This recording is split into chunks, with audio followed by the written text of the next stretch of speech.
Hola, bienvenido a un nuevo episodio de Laboralmente Podcast. Este episodio llega a todos ustedes gracias a marcas y empresas que apoyan el contenido que aquí ofrecemos. Mailboxes, tu solución completa de envíos, logística, impresos y compras por internet. En este espacio hablamos de ideas, de experiencias, del día a día laboral que tú y yo enfrentamos. Hablamos de esas cosas que se esperan que sepas, pero nunca te enseñaron. Esto es Laboralmente Podcast. Bienvenidos a un nuevo episodio de Laboralmente Podcast, tu espacio donde compartimos esas cosas que por lo regular no se conversan, pero que de alguna forma se esperan que sepamos. En este nuevo episodio les recuerdo que todos los lunes compartimos vacantes, oportunidades laborales previamente depuradas. Me parece que es un espacio perfecto para que si usted está buscando una nueva oportunidad pueda encontrarla. Si tiene un amigo, un familiar o hasta un compañero de trabajo que esté buscando un nuevo lugar, puede indicarle que ahí lo puede encontrar. También otros días compartimos en nuestros canales de distribución. Nuestras redes siempre están llenas de información que nos puede ayudar a ser mejores profesionales y a desempeñarnos en ambientes sanos, que es la idea de todo esto, que lleguemos a un punto donde podamos entender la relación con el trabajo de una forma llevadera y no como un castigo, como casi siempre así lo hemos pensado. En este nuevo episodio, entiendo que esto es una conversación que debemos de escuchar y muchos han esperado también, y es sobre algo muy necesario. Vamos a estar hablando acerca de la reforma del Código Laboral que hemos estado esperando. Algunos no entendemos, otros tenemos cosas que aportar y pienso que ha habido un camino desde la última vez que conversamos al respecto que debemos de ponernos al día. Así que me siento muy feliz y honrada de tener aquí a mi lado a Laura Peña. ¿Cómo estás? Hola, Lorraine, ¿cómo estás? Para mí es un honor estar aquí contigo. Sigo muy de cerca tu podcast, siempre me ha gustado muchísimo. Ay, gracias. Y qué bueno estar aquí contigo compartiendo hoy. Yo me siento muy feliz por tu tiempo, porque la verdad es que todo tu recorrido, tu experiencia y eso es para las personas que lo vemos desde afuera muy honrable. O sea, uno lo ve, uno dice, Gracias. wow, o sea, es un recorrido que tiene un beneficio, y ese beneficio de tú puedes decir, ok, yo he construido esto en base a sacrificio. Y quizá antes de iniciar, a mí me gustaría que tú nos compartieras un poquito de qué tú haces, dónde tú estás, para que la gente te conozca un poco. Claro, mira, mi carrera profesional empieza en Peña Izquierdo, Corredores de Seguros, que es la empresa que fundó mi mamá. Están ambos padres, mi papá y mi mamá están en la empresa y yo entré hace apenas 35 años a trabajar con ellos. Y la verdad es que, ¿por qué? Porque siempre me ha apasionado el tema de servir, siempre me ha apasionado el tema de los seguros. Desde muy jovencita he estado expuesta a los temas de seguros porque las conversaciones de los domingos de casi toda mi familia giraba en torno a los temas de las reclamaciones y de los casos pendientes, no solamente por mis padres, sino también por mis tíos, mis primos, porque somos una familia aseguradora casi todos. Y siempre oyendo eso, pues siempre me incliné por saber más de seguro, hacía mis pasantías en ese momento en la Universal de Seguros, y ahí aprendí, tú sabes, poco a poco aprendí sobre el tema de seguro y nunca me obligaron a estar en la empresa familiar, sino que fue una decisión mía, totalmente voluntaria. Entro a trabajar en el departamento de salud, de vida y salud, de seguro de personas. Siempre me he inclinado mucho más por el tema de los seguros de personas que por los seguros de propiedad, aunque manejo todo. Ya tengo el manejo completo de la empresa, pero empecé por ahí porque siento que toca una fibra humana importante, la parte de los seguros de salud. Y ahí empecé a trabajar mucho con los departamentos de recursos humanos, que entonces que manejan los temas de seguros de las empresas.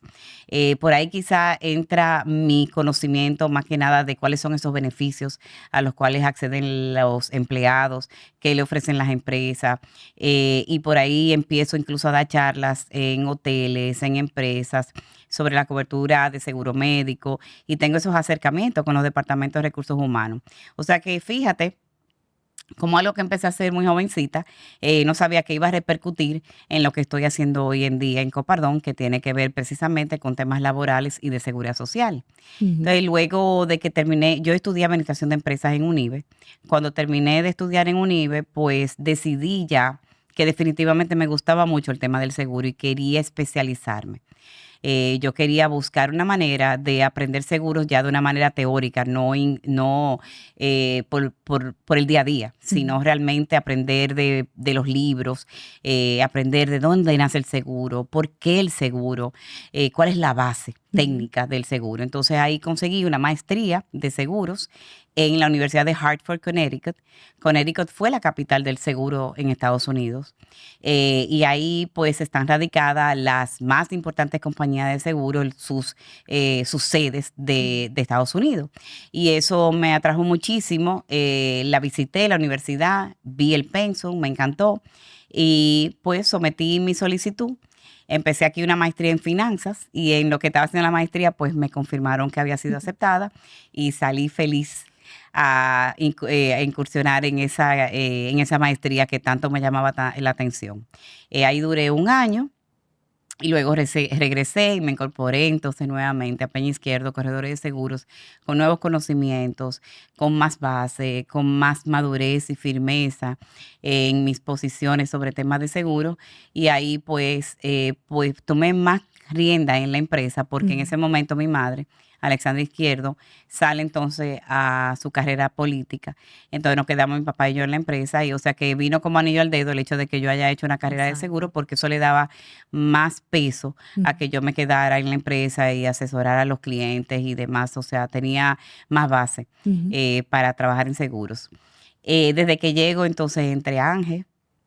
Mi mamá me dijo, mira, yo fui a una actividad de Ángel, yo vi muchísimas amigas tuyas y amigos, quizás sería bueno que tú valides si es interesante que tú entres. Y efectivamente entré inmediatamente a Ángel, también me inscribí en la Asociación Dominicana de Corredores de Seguros, que es realmente la asociación que pertenece al sector asegurador para los corredores.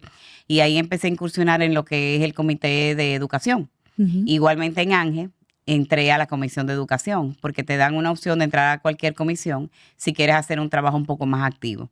Y como a mí me encanta servir e involucrarme y poder involucrarme en temas que puedan aportar un granito de arena a hacer cambios en el país, a mejorar procesos, pues por eso entré en la parte de educación, porque me llama mucho la atención ese tema de educar y de preparar cursos y de preparar congresos sobre temas que a los jóvenes les interesaba en ese momento.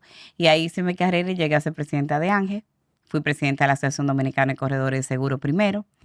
Y ahí pues ya me picó esa, como dicen, esa hormiguita de querer servir a través de asociaciones empresariales. Y ahí empecé esa carrera, vamos a decir, gremial. En Ángel tuve muchos años. Luego de Ángel pasé al CONEP. En el CONEP estuve 6 años en su directiva, encargada de la parte de seguros y de seguridad social. A través de la misma directiva, pero atendiendo en particular esos temas. Y de ahí ya pues salgo a ser presidente de Copardón. Yo creo que es bueno, mientras te escuchaba, me quedaba pensando en lo importante del servicio, tú lo mencionabas ahorita, Así es. de forma activa para que todo esto pase. Pero yo quisiera que tú le comentaras a la audiencia un poquito de cómo nos sirve a nosotros que existan estas asociaciones empresariales para el buen funcionamiento de los sectores, porque yo a veces creo que escuchamos que existe el CONEP, tenemos Ángel, como que son asociaciones, la entendemos más o menos, pero no sabemos realmente cuál es la importancia y cómo eso aporta al desarrollo de las industrias en el país. Mira, excelente tu pregunta. Cada vez más el sector empresarial se involucra con el sector público en la creación de políticas públicas.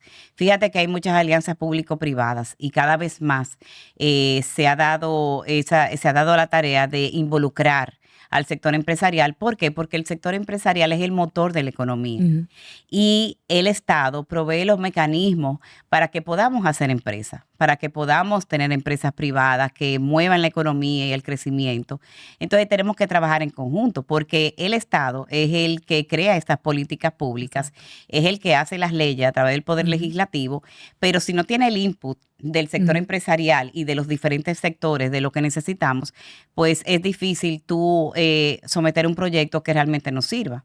Entonces, cada vez más se hace más necesario ese fusionamiento entre el sector público y el privado para que podamos crear todo lo que es las políticas y las leyes que realmente se puedan aplicar.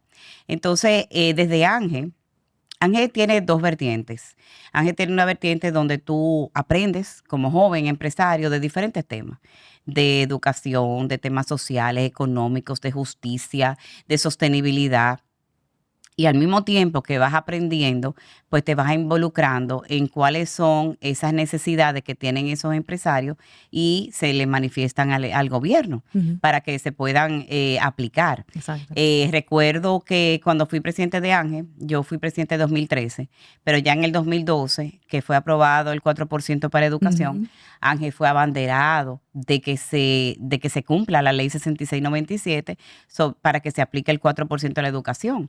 Entonces nosotros hicimos mucha campaña sobre eso, pero también nosotros poníamos de nuestra parte en aportar, porque mucha gente decía, es muy fácil hablar. La gente le dice, pero es muy fácil hablar desde una tribuna Ujú. donde tú no haces nada. Pero siempre Ángel ha sido una asociación que aporta. Ujú. Y en ese momento nosotros incluso levantábamos fondos para poder traer profesores que enseñaran a los docentes de escuelas públicas nuevas técnicas de educación, sobre aritmética, sobre español, sobre muchísimas clases que se dan en las escuelas Ujú. públicas. O sea que al mismo tiempo que nosotros decíamos que queríamos, al mismo tiempo aportábamos. Igualmente lo hace el CONEP, igual lo hace Copardón, pero es necesario que esa cooperación exista para que tengamos un mejor país, Ujú. porque tenemos ahí la visión del sector privado y del sector público. Y déjame decirte que yo entro a Ángel porque vengo de una empresa pequeña. Ujú. Entonces, tú sabes que las grandes corporaciones le ofrecen mucha formación a sus empleados y muchas oportunidades de crecimiento y demás. Entonces, yo decía, si yo tengo una empresa pequeña, yo tengo que buscar la manera primero de networking Ujú. y número dos, de aprender otras cosas que estén fuera de la empresa, de ver qué está pasando en el mundo empresarial, modernizarme, etcétera. Entonces, esas son de las cosas que buscan los jóvenes también. Ujú. Aparte de que el joven tiene un deseo de aportar, también busca nutrirse de los demás y de la formación que puede ofrecer una asociación Ujú. empresarial. Yo creo también que sirve como una traducción de la necesidad. O sea, a veces tú mencionabas ahorita que la gente habla y habla desde un punto y Sí. uno tiene una expectativa de eso que uno habla, pero es imposible tú llegar a que se cumpla eso que el pueblo, vamos a ponerle por nombre el pueblo, lo que está Sí. pidiendo el pueblo o el empresariado o la empresa privada o lo que sea, si no se llega a un punto donde se traduzca esa necesidad a una realidad. Y yo creo que para eso funcionan, para Así es. traducir esa necesidad a una realidad que sea posible, porque a veces nosotros pedimos cosas por nuestra boca Sí. y estamos muy lejos de la realidad de las posibilidades Por que eso es tenemos. bueno entendernos y buscar un Ujú. punto medio.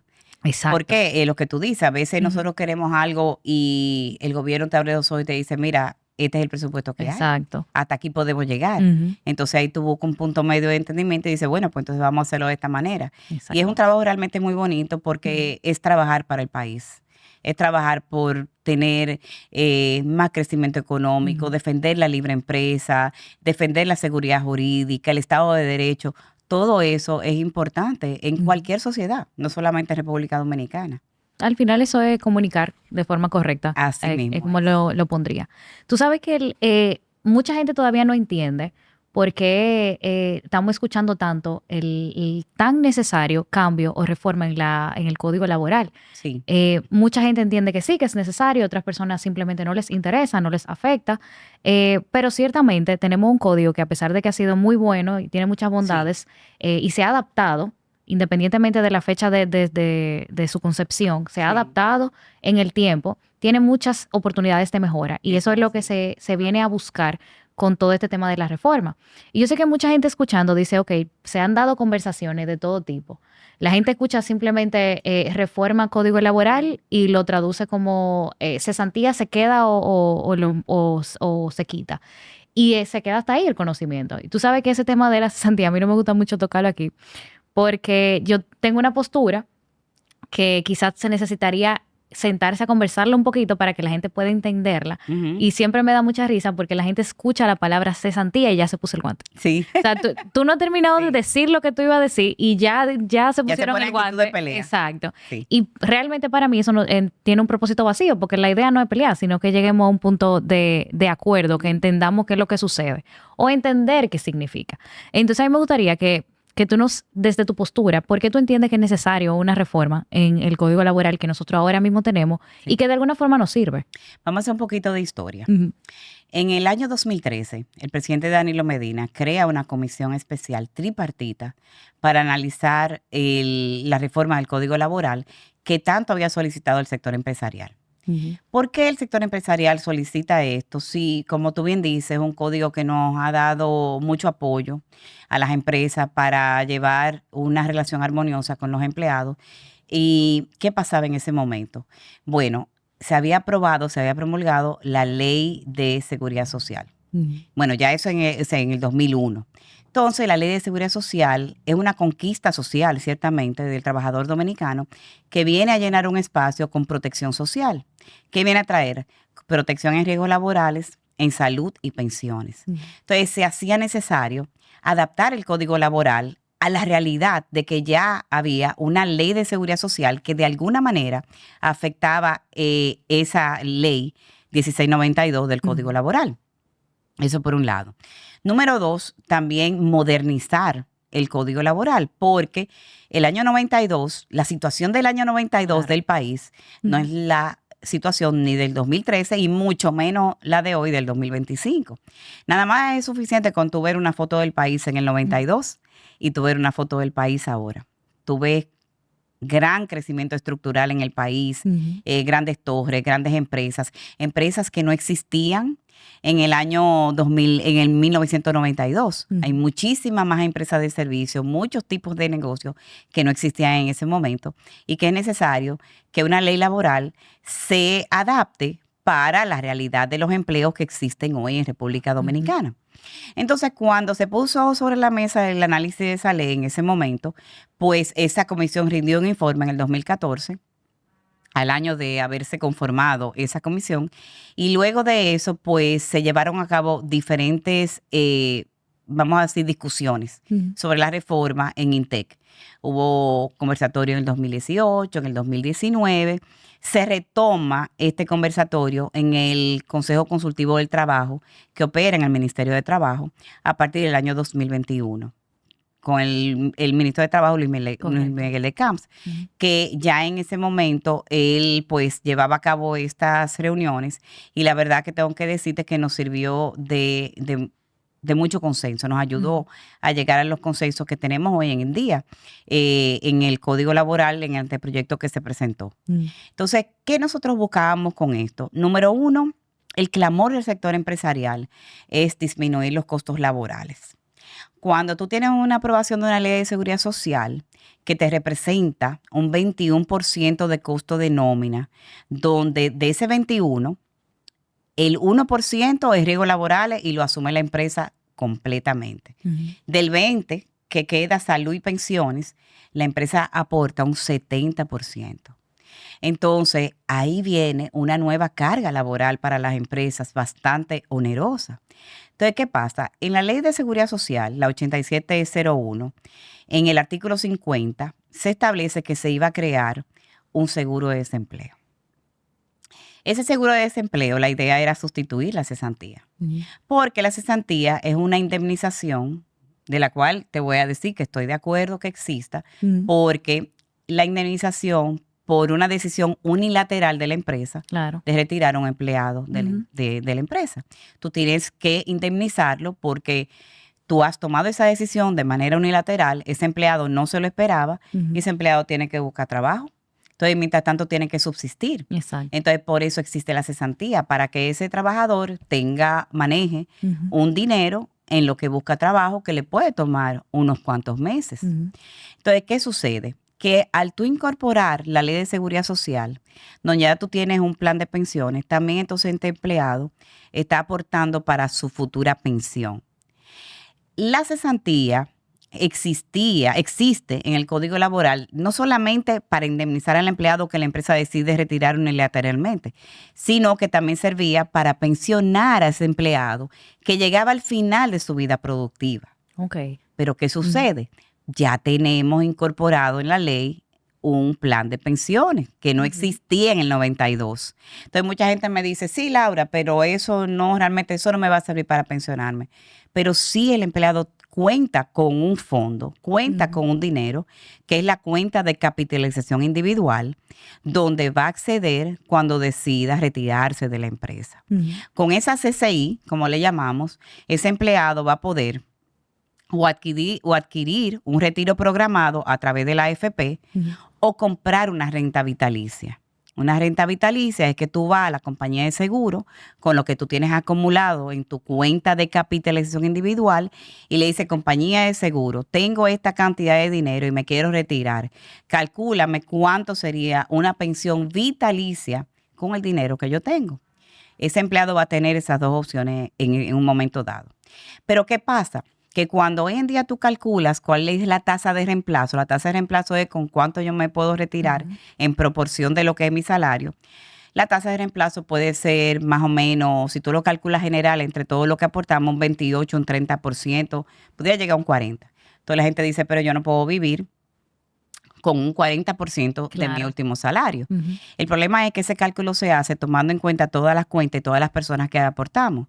¿Qué sucede? Que según la CIPEN, solamente un 20% de las personas que están trabajando hoy en día en el sector formal han contribuido, han aportado por todo el tiempo que tiene la Seguridad Social, que empezó a aportar desde el 2003, o sea, 22 años. Solamente el 20%. ¿Qué es lo que pasa? La informalidad. ¿Cuántos empleados no entran y salen de una empresa? Entonces, cuando tú entras y sales, cuando saliste de la empresa, entonces te convertiste en informal, en lo que consigues otro trabajo. Pero lo que está sucediendo también es que hay personas que se han quedado en la informalidad. O deciden trabajar en su casa, con algún negocito en la casa, o simplemente no entran nuevamente a trabajar. Entonces, esa informalidad del país, que ahora está en un 54% aproximadamente, según lo que leí ayer del Banco Central, entonces hace que la tasa de reemplazo sea menor. Entonces, ¿qué es lo que estamos tratando de buscar con la modernización del Código de Trabajo, con esta modificación? Tratar de crear un instrumento que sirva a las empresas para crear mejores empleos, para crear más empleos, para crear más empresas, porque yo tengo la oportunidad de crear más empleos formales con las empresas que tengo hoy en día, pero también tengo que incentivar a que los emprendedores se formalicen. Copardón realizó junto con la OIT una encuesta en el 2023 donde analizaron por qué las empresas no se formalizaban, cuáles eran las razones principales. Razón número 1, el impuesto, el anticipo. Y razón número 2, la carga laboral. Entonces, por eso es que el sector empresarial puso sobre la mesa la reforma del Código Laboral, porque tenemos que buscar la manera de disminuir esos costos laborales para que los emprendedores y para que las empresas puedan crear más plazas de trabajo y tengan tengan un trabajo con lo que es protección social que le ofrece salud, pensiones y riesgos laborales. Mientras tú decías eso, yo me reía porque recordaba que muchas veces la gente habla de la cesantía libremente, como hablamos ahorita, pero simplemente no es solamente eso, es toda la carga que tú también explicas muy bien. Y la gente decía, esto fue un comentario de alguien que leí y se me quedó siempre en la mente, que nosotros siempre discutimos a favor de lo que, de la posición que tenemos. No podemos nunca llegar a un punto medio si no consideramos la otra parte. Entonces, nosotros podemos ponernos los guantes cuando nos hablan de cesantía y todo eso, pero el día que tú decidas formalizar tu negocio y te toque a ti entonces esa carga, pues entonces ya es otra la conversación, exacto. Ya la conversación es diferente, cambia. Ya yo no me quiero poner los guantes porque entonces yo digo, mira, pero realmente la cosa... Exactamente. Entonces yo creo que también a nosotros nos falta ponernos cada uno en los zapatos del otro para entender por qué es que se necesitan las cosas, porque todo tiene un porqué. Las cosas no son porque sí. Entonces, cuando hablamos de los cambios que se esperan de una reforma laboral que se adapte a las necesidades que tenemos ahora, que no son solamente nuevos servicios, nuevas empresas, nuevas modalidades, también es que a partir de la pandemia se dan condiciones que no existían antes. Así es. Y la pandemia es 2020, o sea que estamos hablando muchísimo más reciente. Se abre una competencia global. O sea, estamos compitiendo con mercados extranjeros que tienen posibilidades, culturas y reglamentos diferentes a lo que nosotros tenemos. Y también nos estamos exponiendo a la informalidad que tú decías, que es lo que la gente opta simplemente por existir o Sí. porque entiende que es lo que le va a funcionar para existir. Que de eso podemos hablar en otro momento, pero la sostenibilidad tiene muchísimo más que ver que simplemente con sobrevivir en un momento. Entonces, lo que nosotros primero vimos de reforma o como propuesta de reforma fue el ataque que se vio en redes sociales, que yo sé que fue lo que la gente vio, que cuando todas las asociaciones dijeron, no, espérate, nosotros no estamos de acuerdo con los cambios que se están proponiendo. Entonces ahí salen todas las asociaciones, se ponen de acuerdo y ponen su punto de vista de que esto no fue lo que se conversó, no estamos de acuerdo con esta parte o cualquier cosa. Y ahí entra el tema de los cambios, rápidamente los menciono, la integración de la parte del teletrabajo, que lo recuerdo como ahora y me causa mucha gracia porque yo decía cuando lo leí, aquí no hay nada, o sea, aquí simplemente están diciendo que el empleado y el empleador se pongan de acuerdo en todo. O sea, no era necesario ni siquiera escribirlo. También, entonces, correcciones con el tema del trabajo del hogar, los trabajadores del hogar, el aumento de las licencias, se modificaron también el tema de la licencia por maternidad y por paternidad. En el caso de la licencia por maternidad, que mucha gente tuvo confundido un tiempo, él se mantenía porque ya la OIT había hecho una resolución que nos aplicaba y ese era el mismo tiempo que teníamos ahora mismo. Simplemente se hacía una corrección en el código laboral que antes no lo tenía. Y así, entre otras cositas que había que minuciosamente ir viendo y entendiendo a ver a qué se referían. Pero yo sé que ustedes tuvieron conversaciones que consideraban muchas más cosas que las que nosotros pudimos ver en una primera entrega. Así es. Mira, ciertamente que todo eso fue un camino recorrido. Como te digo, ya en el CCT fue el último camino, en el Consejo Consultivo del Trabajo, 3 años revisando el código. Wow. 3 años. Pero fueron conversaciones muy fructíferas, respetuosas, donde cada uno de los sectores, sector sindical, el gobierno y el sector empresarial, hacían sus planteamientos, eran escuchados y llegábamos a puntos medios de entendimiento. El ministro de Trabajo como mediador entre las dos partes, y la verdad que avanzamos bastante. ¿Cuáles fueron algunas de esas conquistas que nosotros logramos? La jornada laboral era uno de los temas que nosotros decíamos que había que modificar porque, como te decía anteriormente, teníamos industrias que no existían en ese momento, pero también tenemos modalidades de trabajo que tampoco se utilizaban en los años 90. Ya tenemos industrias trabajando 24 horas corrido.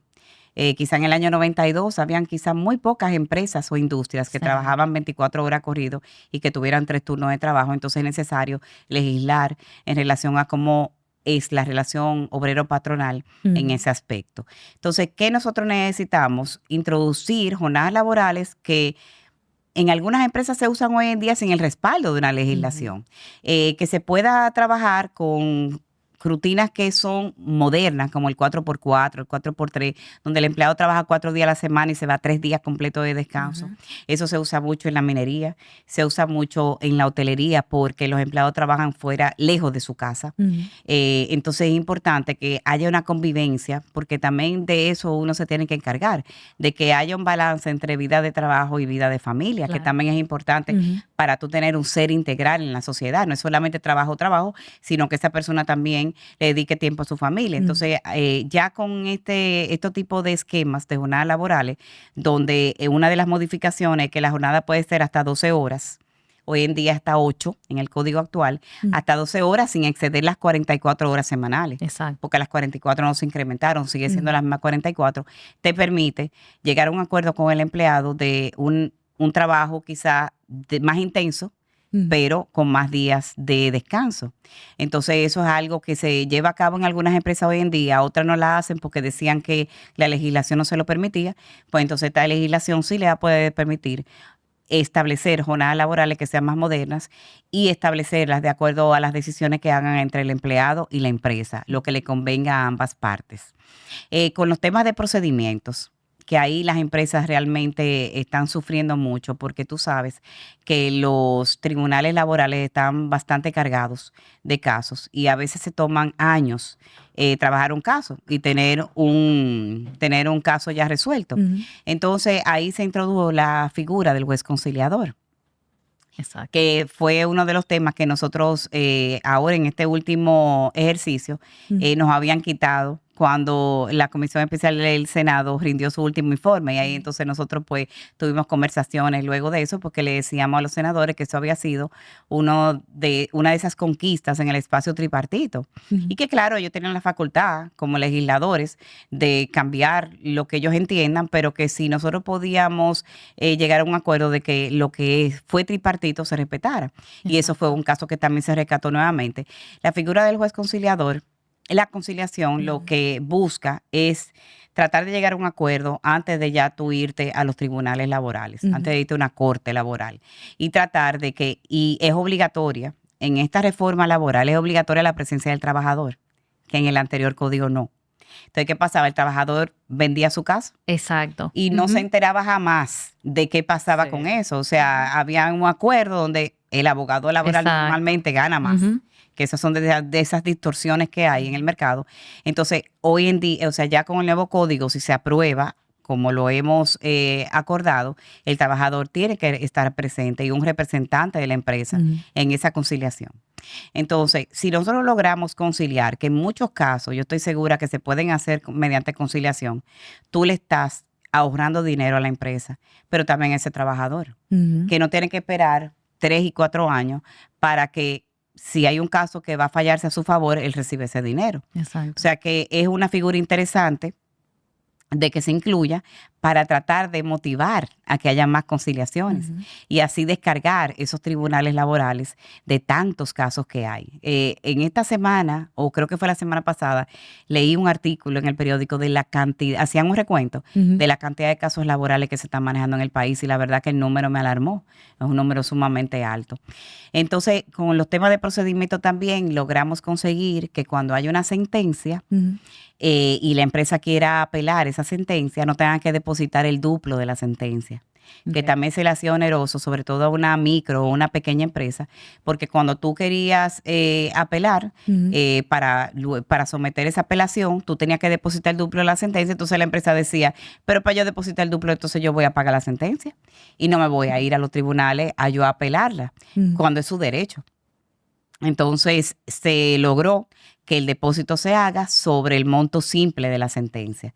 Eso ayuda mucho a las empresas porque no tienen que buscar un monto tan alto. Es importante también con el tema de los embargos, logramos de que no va a haber desplazamiento de bienes. Tú sabes lo traumático que es para una empresa que le lleguen a hacer un embargo y que empiecen a llevarle todo el mobiliario de la empresa. Entonces logramos de que no va a haber desplazamiento de bienes. Eso realmente es una gran conquista. Los trabajadores estuvieron de acuerdo también porque realmente se hace de manera abusiva ese tema. Y es importante que nosotros hayamos logrado eso y así nosotros podemos disminuir esos costos laborales cuando hay un litigio con un empleado. Otra cosa también que se logró es que cuando tú sabes que la empresa tiene 10 días para pagar las prestaciones laborales. Entonces, normalmente el código lo que indica es que tú haces ese pago con un cheque. Entonces tú dejas ese cheque en la recepción, se le avisa al empleado que vaya a recogerlo. El empleado ya está asesorado por un abogado que le dice no vayas a buscarlo, porque después de los 10 días hay un astrente para la empresa, donde la empresa es una especie de multa para que nos entiendan, donde la empresa tiene que pagar un día de trabajo por cada día de retardo. Eso se puede convertir en millones de pesos. Entonces, uno de los temas que logramos es que haya una consignación de ese dinero en una cuenta del empleado, porque, señores, la nómina es electrónica. Entonces, ¿por qué no pagar las prestaciones también mediante un medio electrónico, que es una transferencia? Entonces, si hay algún problema con la consignación de ese dinero y el empleado entiende que es más, entonces la 30 va a correr sobre la diferencia del monto. Entonces, así te fijas cómo nosotros hemos podido llegar a algunos acuerdos. Donde tú dirás, wow, pero no son tantísimos. Pero ustedes no se imaginan el recorrido que nosotros tuvimos que hacer para poder llegar a esos acuerdos, porque en cada una de esas reuniones era leer artículo por artículo, que si le agrego esta palabra, que si le agrego esta coma. Entonces, cuando tú presentabas la propuesta, el sector laboral se lo llevaba y volvíamos el otro miércoles a la reunión. O sea, no fue un trabajo que se hizo corrido. Sí corrido en que íbamos prácticamente todos los miércoles al Ministerio de Trabajo, pero no era todos los días. Y además, no en un día tú llegabas a conciliar un tema, porque ellos se tenían que llevar el tema, la Exacto. propuesta a sus centrales sindicales para poder presentarlo y ver si era válido acceder a lo que proponíamos. Igualmente, cuando ellos proponían algo, nosotros no lo llevábamos a nuestros sectores para entonces dilucidarlo en el centro, o sea, en nuestros sectores y ver si estábamos de acuerdo. O sea que fue largo el proceso, pero lo que pudimos lograr es importante. Son logros muy importantes que nos van a ayudar muchísimo a poder tener procesos más fluidos, procedimientos laborales mucho más rápidos dentro de los tribunales laborales. Entonces, nos quedó el tema de la cesantía, como todo el mundo lo sabe, no de discutir, porque sí discutimos la cesantía en el espacio del Consejo Consultivo del Trabajo. Fue un gran logro que nos permitieran conversar sobre la cesantía, porque a veces, según lo que me comenta, porque yo lo tuve en los procesos anteriores, a veces los sindicalistas se paraban y no querían hablar del tema, pero sí pudimos conversarlo. Y como siempre siempre hemos declarado que nosotros en ningún momento hemos propuesto eliminar la cesantía. Porque tiene su razón de ser. Hay que indemnizar a ese trabajador cuando nosotros los retiramos unilateralmente de la empresa. Y es importante aclarar que la cesantía es un derecho eventual. O sea, no todos los trabajadores van a disfrutar de una cesantía, porque si el trabajador decide renunciar del trabajo, bueno, le toca cesantía, solamente los derechos adquiridos, que son las vacaciones y las regalías que se ha consumido hasta ese momento. Entonces, ¿qué nosotros poníamos sobre la mesa? Ya otros países han tenido reformas laborales y han puesto tope a la cesantía. Costa Rica tiene 11 años, Chile tiene 7.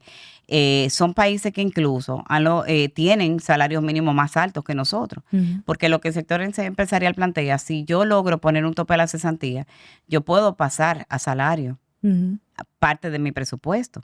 Lo que pasa es que hoy en día, al tú tener una cesantía que es indefinida en el tiempo, resulta bastante costoso para una empresa. Si tú tienes un cuadro donde tú pones el año 1 de un empleado y ves el año 20 del empleado, en el primer año tiene un 50% de costo por encima del salario, y en el año 20 tiene 222%. Y básicamente es por la cesantía. Porque la cesantía de todos los costos laborales es la que va creciendo en el tiempo. Se va acumulando ese pasivo laboral con ese empleado. Que claro, tú dirás, no necesariamente ese empleado yo lo voy a desahuciar. Hay que ver si ese empleado va a renunciar de la empresa. Pero ¿qué sucede? Lo que pasa normalmente en el sector laboral, y tú lo debes de saber, es que mucha gente que tiene ya 10 o 15 años en una empresa dice, yo no me voy a ir. Claro. Aunque yo no estoy contenta aquí, pero yo no me voy porque yo quiero mi dinero. Entonces, ese empleado lo que está buscando es que haya un desahucio. Claro. Entonces, muchas veces se crea una situación difícil en la empresa, porque ese empleado empieza pues a incurrir en faltas laborales para que la empresa decida desahuciarlo, y eso hace daño en dentro de la empresa y dentro del ambiente laboral. Cuando tú tienes ese tipo de casos. Y esas son las cosas que nosotros debiéramos de evitar. Debiéramos tener un ambiente laboral sano, donde cuando la empresa no quiere un empleado, pues lo saque. Cuando un empleado se quiera ir porque no está conforme, porque recibió una oferta mejor en otra empresa, porque no está de acuerdo con las políticas de la empresa, que ese empleado salga y no esté atado a un tema de que yo quiero una cesantía, porque no realmente te asiste. Te asiste cuando la empresa decide retirarte unilateralmente. Entonces, sí, nosotros estamos de acuerdo con dejarla, pero con un tope bastante alto. O sea, nosotros hemos hablado de que se puede calcular un tope de 6 años y lo dejamos abierto sobre la mesa, a que nos digan cuántos años están dispuestos a que se pueda negociar el tema de la cesantía. Hemos hablado del seguro de desempleo, porque es una posibilidad y está en la ley 8701. Claro. Hemos hablado de que se nos reconozca como gasto de la renta deducible de la renta neta imponible una parte de nuestro pasivo laboral, y eso no afecta al sector de los sindicalistas de ninguna manera. Otra opción es que se calcule la cesantía en base al promedio de salario que ha tenido ese empleado en la empresa. Tú sabes que la cesantía se paga en base al último año, al del último año. Entonces, el más alto. Es el más alto. Entonces, si tú calculas cuánto salario ha tenido ese empleado que vamos a suponer que tiene 10 años en la empresa y ese empleado entró con un salario, pero ha sido ascendido en diferentes ocasiones, vamos a tomar un salario promedio de lo que ha devengado ese empleado. Y eso yo creo que es una salida salomónica y justa en el caso de disminuir costo laboral para la empresa. Si no se establece el tope, vamos a calcularlo en base al promedio de laboral. Hemos también solicitado que se revise el periodo de prueba. El periodo de prueba, tú sabes que son 3 meses. Muchas veces 3 meses no es suficiente para tú formar y capacitar una persona que viene sin experiencia. Entonces, si tú extiendes ese periodo a 6 meses, tú le abres la puerta a muchos jóvenes. Claro. ¿Por qué? Porque ahí en 6 meses tú sí puedes determinar si esa persona está capacitada o no para un puesto. Fíjate que en una encuesta que hizo Ángel sobre el joven votante, una de las razones principales por la cual el joven emigra del país es por temas laborales. Así mismo. Porque no encuentra oportunidad. A mí me marcó mucho ese informe. Exacto. Entonces tenemos que buscar la manera de que podamos emplear a más jóvenes y darle la oportunidad de trabajar en empresa. Entonces, si ya tú le das 6 meses de periodo de prueba, entonces una empresa sí se incentiva a formar a ese joven que viene sin experiencia.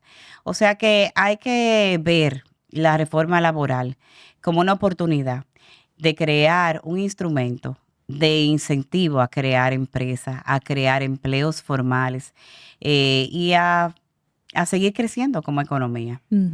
Tú sabes que mientras tú mencionabas el tema de que la cesantía hace que las personas se sientan atadas al lugar donde están, por temor a perder su dinero, ¿verdad? Como lo escuchamos y lo sabemos decir.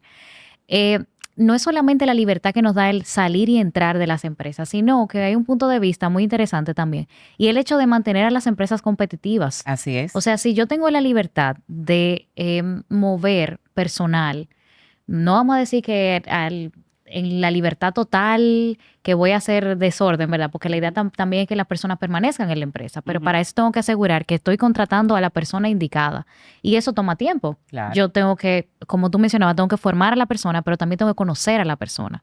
Y entonces, pues, se da esa relación, perfecto. Pero si no es un buen, ahí se me fue la palabra, no se encuentran las expectativas, vamos a ponerle así, pues entonces simplemente yo puedo dejar ir a esa persona hacia el lugar que esa persona va a ser buena. Porque esa es la parte que nosotros no vemos. Yo conversaba con alguien que estaba esperando ser despedida por una situación de indiscreción que se dio. Y yo me acuerdo que yo estaba tan tranquila, yo le decía, oye, pero eso es la mejor noticia que a ti te pueden dar. Yo sé que es muy fuerte tú escuchar eso cuando tú te están diciendo que tú puedes ser despedido de tu lugar de trabajo, de tu seguridad, de tu ingreso, todo eso, son muchas cosas, pero la verdad es que hay que llegar a un punto de entender que el trabajo muchas veces es un medio. Entonces, si tú vas a salir de un lugar por cualquier situación, y no voy a entrar quizá en el detalle que pueden ser múltiples cosas que se pueden dar, pero viéndolo desde este punto de vista, te están dando la oportunidad de tú llegar a un lugar donde tú sí vas a encontrar lo que tú necesitas, donde tú sí vas a poder desarrollar eso que tú eres buena haciendo. Porque esas personas que deciden permanecer en los lugares donde no quieren estar, por quedarse ahí por su dinero, como decíamos ahorita, aparte de crear malos ambientes laborales y todo eso, están matándose a sí mismos, porque no quieren estar ahí. Esa es la primera premisa, no quieren estar ahí. Entonces no se están desarrollando, no están creciendo, no están haciendo... O sea, al final el precio que están pagando muy por alto. Permanecer ahí es mucho más alto que eso. Claro, y están perdiendo la oportunidad de ser productivos en un espacio donde se van a sentir valorados y queridos, porque si no se sienten desmotivados, porque eso le puede pasar a cualquier empresa, no significa que la empresa es mala, son cosas que pasan. Y de hecho, yo pienso que es como un ciclo. Es un ciclo. Hay personas, yo he hablado con personas que me dicen, yo siento que yo cumplí mi ciclo en esta empresa. Y deciden renunciar porque entienden que ya aportaron. Exacto. Y que ya no encuentran qué más aportar, ya se sienten satisfechos con lo logrado. Y quieren buscar otro espacio donde puedan hacer un cambio, donde puedan aportar conocimientos que quizá esa empresa no la tiene. Entonces, eso es lo que tenemos que buscar. Tenemos que buscar crear un mercado laboral dinámico, flexible, fluido. Eso es lo que tenemos que buscar, que la gente busque los espacios donde pueda hacer más aporte, donde se sienta contento, porque, óyeme, el espacio de trabajo es donde tú te pasas 8 o 10 horas de tu día. Así mismo. Con las personas que tú convives en el espacio laboral se convierten en tu familia. Entonces, si tú no te sientes contento en ese espacio, entonces realmente te estás matando tú mismo. Entonces vas a envejecer y después cuando tú con cierta edad, entonces te va a ser más difícil encontrar un trabajo. Claro que sí. Si decides salir de la empresa. Entonces, eso es lo que nosotros quisiéramos. Queremos un mercado laboral más dinámico, más moderno, más flexible y que haya un incentivo también de crear más empleos y que la gente no vea, ay no, es que es muy caro, es muy alta la carga laboral, porque la verdad es que cuando uno ve la nómina, te lo digo como empresaria, y tú le agregas a la nómina todos esos costos colaterales que hay, el Infotep un 1% de la nómina, riesgo laboral, 1% de la nómina, la seguridad social, el 20% entre salud y pensiones, tienen que calcular vacaciones, tienen que calcular bonificación. Óyeme, son muchos costos y esos son lo básico. Hay empresas que tienen bono por desempeño, que tú tienes que agregarse. Porque hay que recordar que la ley es la base. Por encima de la ley, tú puedes dar otros incentivos que te ayuden a crear fidelidad de los empleados. Porque te voy a decir, hay empresas, sobre todo grupos grandes, que después de 10 años, aunque tú decidas renunciar, te pagan tu liquidación. Sí. Esos son decisiones empresariales. Exacto. De contrato de trabajo, que eso tú lo convienes cuando tú estás entrando a un trabajo. O sea, hay empresas que ofrecen eso. O sea que lo que hay que buscar la manera de que podamos crear ese dinamismo en la economía, de que podamos incentivar a que los jóvenes se queden en República Dominicana y se queden aquí aportando sus conocimientos, que no sientan una necesidad de salir del país porque no encuentran plaza de trabajo. Que podamos crear espacios también para personas de más de 45 años, 50 años. Ya personas con mucha experiencia también son importantes en las empresas. Entonces, vamos a ver si nosotros podemos llegar a un punto de entendimiento para crear más empleos en el país.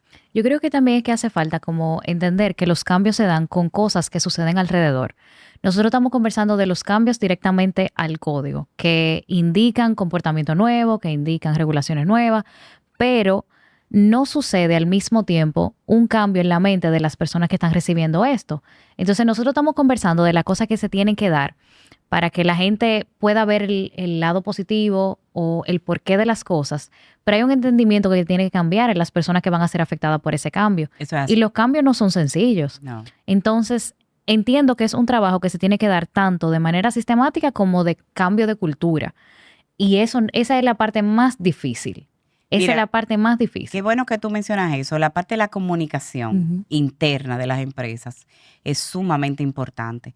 Porque a veces los mismos empleados no saben a qué beneficios pueden tener acceso.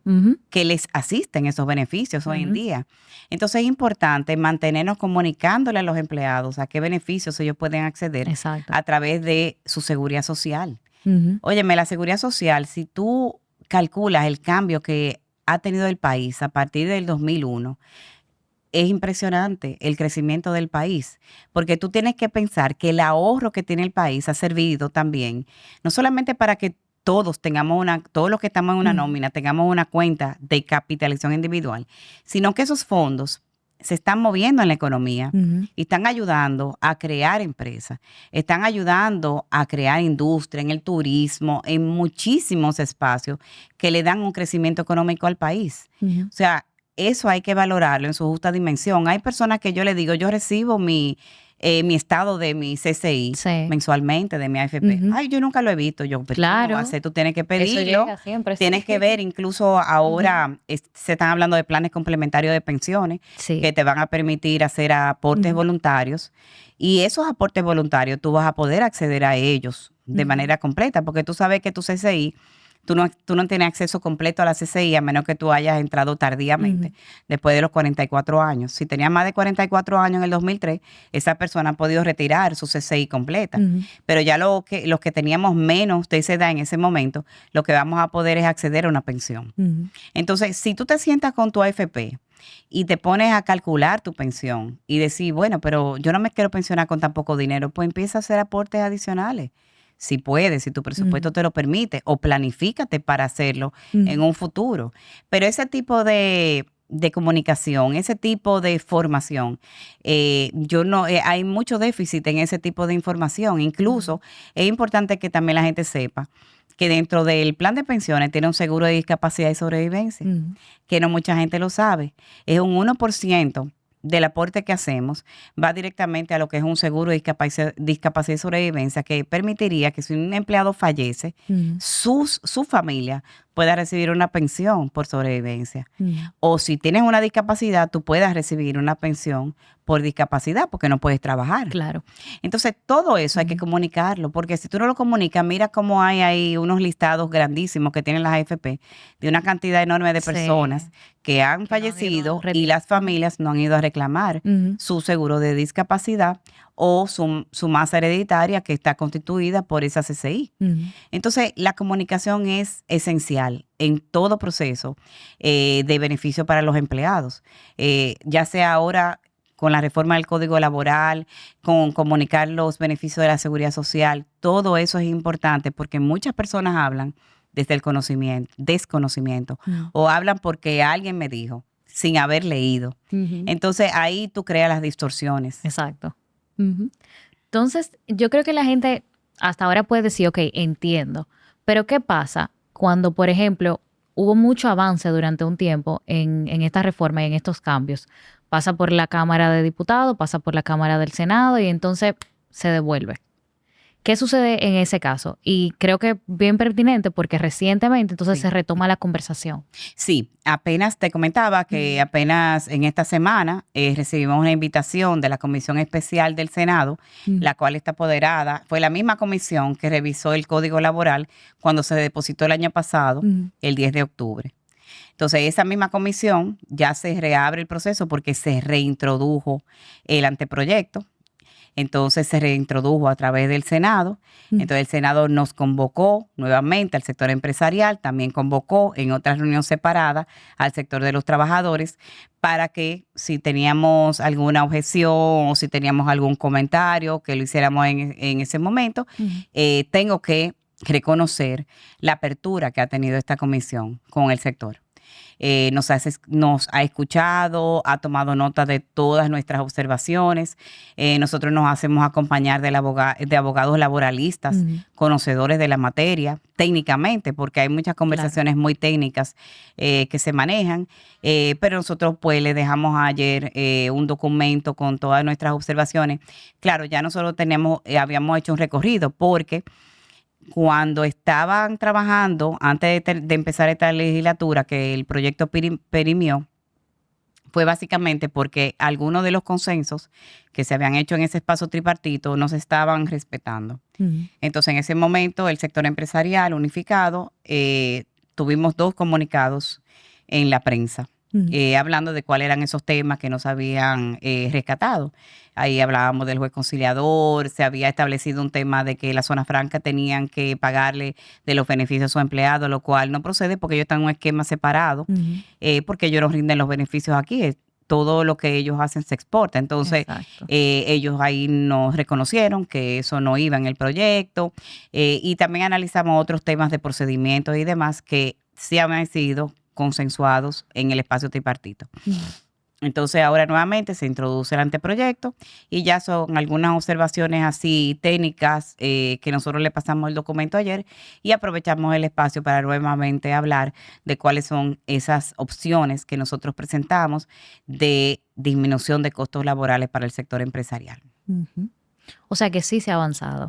Sí hemos avanzado y tenemos que dar las gracias al Poder Legislativo, al Ministerio de Trabajo, por la apertura que han tenido de escucharnos a nosotros en todo momento, todas nuestras posiciones. Y yo creo que es visible, o sea, la gente puede ver que ha existido esa comunicación porque a medida que iba avanzando todo, se dejaba ver que existía la opinión abierta y se consideraba. Así es. O sea, que esto nos da también como una idea un poquito más clara de qué es lo que está sucediendo y qué nosotros deberíamos de esperar o que cómo debería de ir nuestra expectativa al respecto. Laura, yo te agradezco muchísimo por tu tiempo. Gracias a ti, Lorraine. De verdad me he sentido muy cómoda conversando contigo aquí sobre todos estos temas laborales y me reitero a la orden en este espacio nuevamente cuando tengamos un Claro que proyecto sí. aprobado. La idea es hacer una gran actividad para comunicar cuáles son esos cambios. Claro que sí. Yo tomo la palabra. Cuando me dicen, me quedo a la orden, yo la tomo, de Ay, verdad. gracias. Claro que sí. Pero de verdad que te agradezco porque independientemente de tu tiempo y todo, yo considero que toda la experiencia y todo lo que ustedes viven se traduce en que las personas puedan entenderlo y Así tomarse el es. tiempo para eso es de mucho valor. O sea que Qué de bueno. verdad, gracias Me otra vez. gusta mucho comunicar. Me gusta mucho decir lo que las personas tienen derecho. Exacto. ¿Por qué? Porque así tú tienes una relación mucho más sana a nivel Exactamente. de empleado-empleador. Realmente esa es la labor de Copardón, comunicar todos esos cambios laborales o de seguridad social y conocer lo que la misma ley abarca para que las personas tengan más claro cuáles son sus derechos. Claro. Y que podamos tener acceso a ellos. Así es. Gracias por tenerme. Gracias a ti. Y gracias a todos ustedes por siempre escuchar Laboralmente. Nos vemos en la próxima.